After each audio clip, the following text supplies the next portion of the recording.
L'actualité, l'information mondiale en continu, madame, monsieur, bienvenue à la Minute de l'économie dont voici les principales articulations. APE, accord de partenariat économique Cameroun-Union européenne, les deux parties prenantes réaffirment leur engagement. C'était au terme de la toute première réunion du comité relatif tenu à Bruxelles en Belgique. À l'étranger, la Banque centrale japonaise veut gonfler la masse monétaire en circulation de 500 à 580 milliards d'euros par an, ce qui lui permettrait d'acheter massivement des emprunts à l'État. Voilà pour la vitrine de votre programme économique. Bienvenue à tous. L'actualité économique, celle d'ici et d'ailleurs, madame, monsieur, une fois de plus, merci de nous retrouver sur Cam News 24. Le programme, vous le savez bien évidemment, c'est la Minute de l'économie. Nous vous le disions en titre, accord de partenariat économique entre le Cameroun et l'Union européenne, APE. Eh bien, les deux parties prenantes réaffirment leur engagement. C'était au terme de la toute première réunion du comité relatif tenu à Bruxelles en Belgique. Le compte rendu. Le Cameroun et l'Union européenne viennent de réaffirmer leur engagement à l'accord de partenariat économique APE, présenté comme l'instrument privilégié de la coopération économique et commerciale entre les deux parties. Ce nouvel engagement est intervenu au sortir de la première réunion du comité dédié tenu à Bruxelles, la capitale de la Belgique, les 10 et 11 mai 2015. Pour le Cameroun et l'Union européenne, un dialogue permanent s'avère nécessaire dans le domaine commercial, de l'aide pour le commerce et le développement, notamment le financement du partenariat. Les échanges de Bruxelles étaient ainsi axés sur le calendrier de libéralisation des produits européens, l'impact fiscal de la libéralisation pour le Cameroun, les besoins d'appui concernant notamment la coopération développement en vue d'assurer la mise en œuvre efficace de l'APE, mais aussi les règles d'origine au sujet desquelles la partie camerounaise a soumis un projet de protocole. Un groupe de contact a été mis sur pied dans le même temps avec pour objectif de faciliter les échanges sur les questions agricoles, pastorales et halieutiques. Un accord de partenariat intérimaire est entré en application le 4 août 2014 entre le Cameroun et l'Union européenne après la notification de sa ratification par le président Paul Biya le 25 juillet de la même année. Il vise l'accès en franchise de droits de douane et sans contingent sur le marché européen des exportations du pays qui, dans l'autre sens, ouvrira progressivement à hauteur de 80% son marché aux produits européens sur une période transitoire étalée jusqu'en 2023. Le dit accord de partenariat économique intérimaire comporte des dispositions relatives aux instruments de défense commerciale, au règlement des différends et à la coopération et développement. Cet accord intérimaire est également ouvert aux autres pays de la région que sont le Gabon, la Guinée équatoriale, la République centrafricaine, le Congo-Brazzaville, la République démocratique du Congo, Sao Tomé et Principe et le Tchad. Le Cameroun est présenté comme le premier partenaire commercial de l'Union européenne avec 35% d'importations dont les principales sont les biens industriels, les véhicules, les produits chimiques et les médicaments. Ce pays en retour exporte pour 46% vers cet espace avec en bonne place les hydrocarbures, l'aluminium, le bois et les produits agricoles.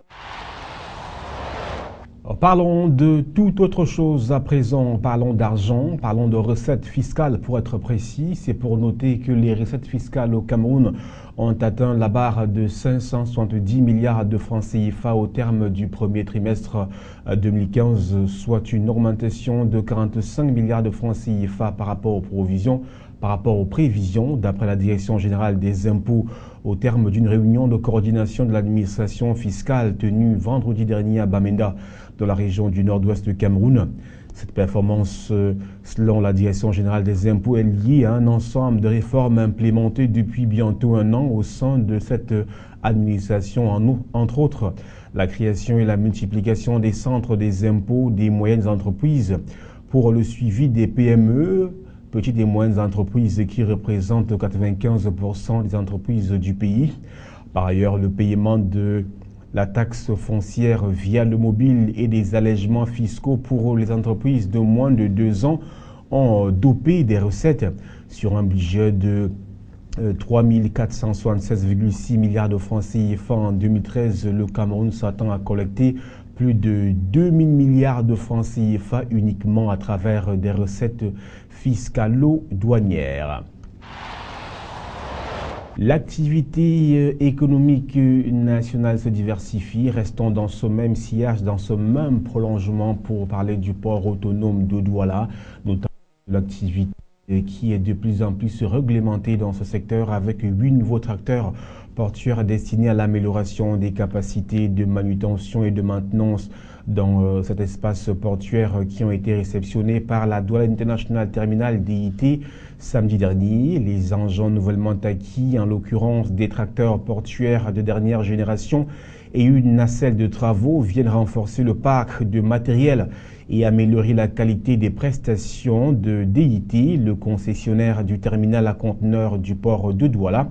Fabriqué par la société néerlandaise Terberg, leader européen dans le développement de tracteurs à sellette élévatrice. Ces matériels sont adaptés au transfert de marchandises conteneurisées, ce qui va améliorer les opérations de traitement des navires par la réduction de manière substantielle le temps d'attente à la bouée de base et améliorer l'attractivité au port autonome de Douala.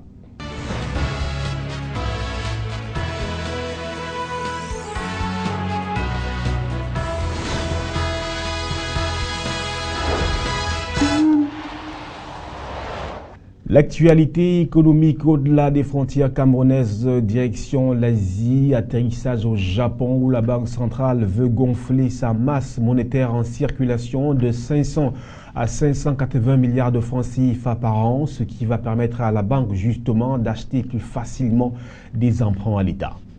Le Japon a annoncé jeudi la refonte de sa politique monétaire dont l'objectif prioritaire sera désormais l'augmentation de la masse monétaire, ce qui l'amènera entre autres à acheter massivement des emprunts d'État. Elle va consacrer chaque mois 57 milliards d'euros à l'achat d'obligations japonaises du Trésor pour atteindre en 2015 son objectif de 2% d'inflation. Aux États-Unis, la Réserve fédérale en est à son 3e cycle d'assouplissement monétaire. Elle injecte 85 milliards de dollars par mois dans le secteur financier pour arrimer la croissance et faire baisser le chômage, un objectif en passe d'être atteint. Dans la zone euro, la croissance n'est pas au rendez-vous. La Banque centrale européenne a assoupli sa politique de prêt aux banques, mais la transmission aux entreprises et à l'économie réelle se fait mal. Nous examinons divers instruments supplémentaires pour soutenir la zone euro, a déclaré Mario Draghi, son président, mais il faut que ce soit utile et compatible avec notre mandat. Nous ne pouvons pas remplacer le manque de capital dont souffrent les banques, c'est très clair, a-t-il également affirmé jeudi. Nous ne pouvons pas non plus compenser le manque de mesures des gouvernements. Concernant Chypre, pour le président de la BCE, le projet initial de plan d'aide à Chypre, qui prévoyait une taxation de la totalité des dépôts bancaires, était une erreur.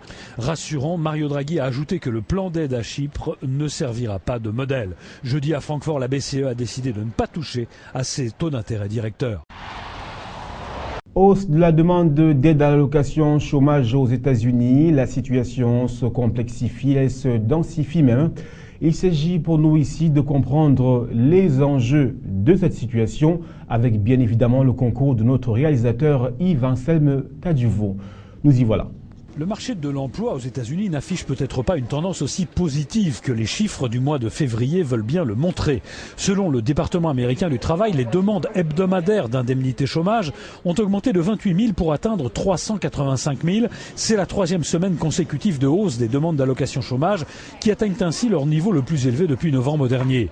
Vendredi, le département du travail publiera le taux de chômage du mois de mars aux États-Unis ainsi que le nombre net d'emplois créés par l'économie américaine.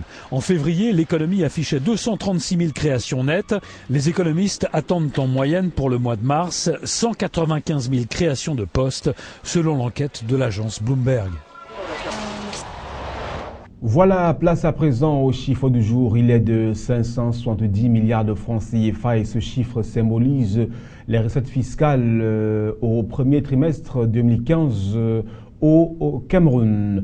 Avant de clore ce programme économique, le rappel de ses principales articulations, APE, accord de partenariat économique entre le Cameroun et l'Union européenne, eh bien, les deux parties prenantes ont réaffirmé leur engagement. C'était au terme de la toute première réunion du comité relatif tenu à Bruxelles, en Belgique. À l'étranger, direction le Japon, où la Banque centrale entend mettre davantage en circulation de manière massive, la monnaie par an, soit passer de 500 à 580 80 milliards de francs CFA, ce qui permettra justement à la banque de réaliser beaucoup plus d'emprunts à l'État de manière facile.